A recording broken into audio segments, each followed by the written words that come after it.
IIT JEE के syllabus में electricity and magnetism के अंदर हमें कूलॉम्स लॉ, इलेक्ट्रिक फील्ड और पोटेंशियल वगैरह पढ़ना है। इन सब कॉन्सेप्ट्स में कॉन्सेप्ट ऑफ चार्ज का यूज़ होता है।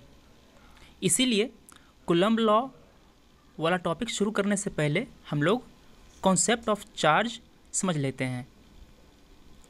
हम जानते हैं कि हर पार्टिकल का एक मास होता है।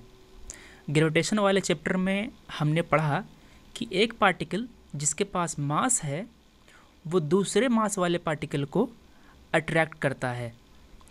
This force of attraction between two particle which have mass is called gravitational force.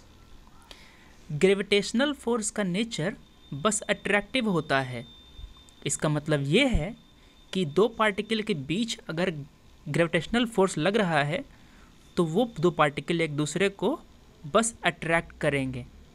Gravitational force में रिपल्सन का कॉन्सेप्ट नहीं होता। इसका मतलब ये है कि दो मासिव पार्टिकल एक दूसरे को रिपेल नहीं करते ग्रेविटेशनल फोर्स के द्वारा। आपने कभी ऑब्जर्व किया होगा कि कंघी से बाल संवारते वक्त आपके सूखे बाल कंघी से अट्रैक्ट होने लगते हैं। अगर नहीं देखा तो आप अपनी कंघी को अपने सूखे बालों से रगड़कर अपने हाथ के बालों के पास ले जाइए और देखिए क्या जादू होता है। आपके हाथ के बालों के ऊपर कंघी घुमाने पर आपके बाल कंघी की तरफ अट्रैक्ट होने लगते हैं। ऐसा क्यों होता है? फिजिक्स के मुताबिक आपके बाल और आपकी कंघी अपोजिटली चार्ज होने के बाद वो एक दूसरे को अट्रैक्ट करने लगते हैं। अब ये चार्ज क्या है हम इसको जानेंगे। जिस तरह से पार्टिकल के पास मास होता है उसी तरह पार्टिकल के पास चार्ज होता है। मास के जैसे ही चार्ज भी एक फिजिकल प्रॉपर्टी है। फिजिकल प्रॉपर्टी का मतलब क्या? इसका मतलब ये कि इसको हम लोग फिजिकल एक्सपेरिमेंट्स के द्वारा ऑब्जर्व कर सकते हैं। जैसे कि हम लोग किसी मासिव पार्टिकल को उठाते हैं तो हमें उसका वेट फील होता है। वो जो उसका जो वेट होता है वो उसके मास के कारण होता है। उसी तरह हम लोग चार्ज का जो इफेक्ट है उसको भी हम लोग ऑब्जर्व कर सकते हैं। जैसे कि अभी हमने कंघी वाले एक्सपेरिमेंट में ऑब्जर्व किया।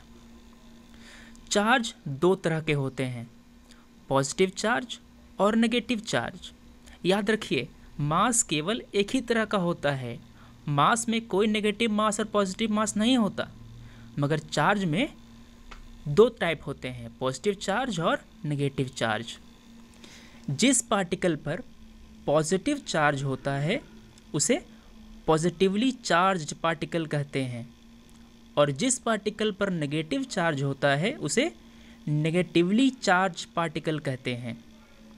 अच्छा, ये बताइए कि अगर किसी पार्टिकल पे दोनों तरह के चार्ज इक्वल अमाउंट में हो तो उसे क्या कहेंगे? उसे हम लोग न्यूट्रल पार्टिकल कहेंगे। न्यूट्रल क्या? उसे हम लोग इलेक्ट्रिकली न्यूट्रल पार्टिकल कहेंगे। ठीक है, न्यूट्रल का मतलब ये नहीं कि वो चार्जलेस है। ठीक है, न्यूट्रल का मतलब ये होता है कि उसके पास दोनों चार्ज इक्वल अमाउंट में हैं। पार्टिकल के पास चार्ज कहाँ से आता है? इस क्वेश्चन का आंसर हम लोग मॉडर्न फिजिक्स वाले लेसन में समझेंगे। अभी बस हम ये समझ लेते हैं कि पार्टिकल के पास चार्ज होता है और वो दो तरह का होता है, पॉजिटिव और नेगेटिव। अब हम ये समझेंगे कि इन चार्ज की वजह से क्या क्या खेल होता है। देखिए, particles having opposite charge attract each other. Means अगर एक पार्टिकल के पास पॉजिटिव चार्ज है और दूसरे के पास नेगेटिव चार्ज है तो वो एक दूसरे को अट्रैक्ट करेंगे। और particle having same nature of charges repel each other. इसका मतलब ये कि अगर एक पार्टिकल के पास नेगेटिव चार्ज है और दूसरे के पास भी नेगेटिव चार्ज है तो वो एक दूसरे को रिपेल करेंगे। वैसे ही अगर एक पार्टिकल के पास पॉजिटिव चार्ज है और दूसरे के पास पॉजिटिव चार्ज है तो वो दोनों पार्टिकल भी एक दूसरे को रिपेल करेंगे। जिस तरह हम लोग मास को किलोग्राम में नापते हैं, फोर्स को न्यूटन में नापते हैं, उसी तरह हम लोग चार्ज को कूलाम्ब या ईएसयू में नापते हैं। कूलाम्ब जो है वो चार्ज का एसआई यूनिट है और ईएसयू जो है वो चार्ज का सीजीएस यूनिट है।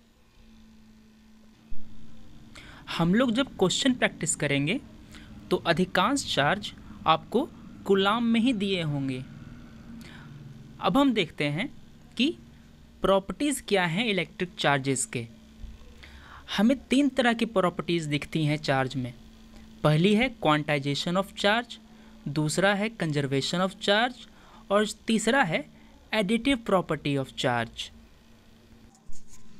अब हम समझते हैं क्वांटाइजेशन ऑफ चार्ज।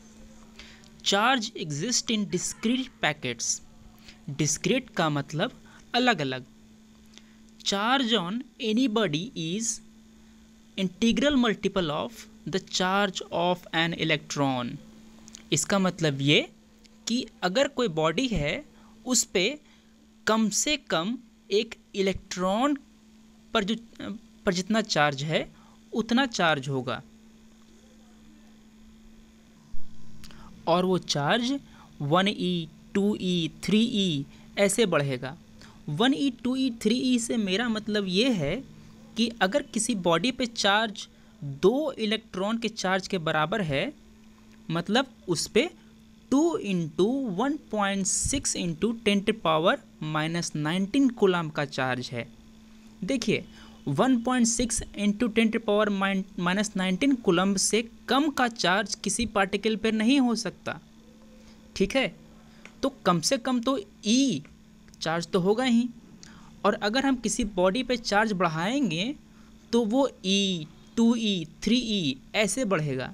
ऐसे नहीं कि 1.5e, 2.5e ऐसे नहीं। अगर हम 1.5e कह रहे हैं तो वो डिस्क्रीट नहीं रहा, वहाँ पे फ्रैक्शन आ गया, ठीक है, 1.5 फ्रैक्शन। देखिए एक इलेक्ट्रॉन पे -e चार्ज होता है। -e का मतलब ये -1.6 × 10⁻⁻19 कूलाम्ब, ठीक है। Same amount of charge proton पे होता है, मगर प्रोटॉन पे जो चार्ज होता है वो पॉजिटिव चार्ज होता है। कितना? +1.6 × 10⁻⁻19, ठीक है। अच्छा, अब हम एक कार्बन एटम लेते हैं। कार्बन एटम में कितना होता है? 6 इलेक्ट्रॉन और 6 प्रोटॉन, ठीक है।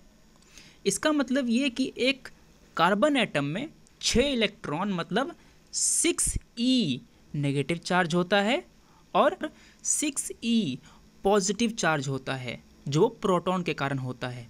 इस तरह एक कार्बन आटम पे 6e नेगेटिव चार्ज और 6e पॉजिटिव चार्ज होता है, और same amount of positive charge और नेगेटिव चार्ज होने के कारण एक कार्बन एटम न्यूट्रल होता है।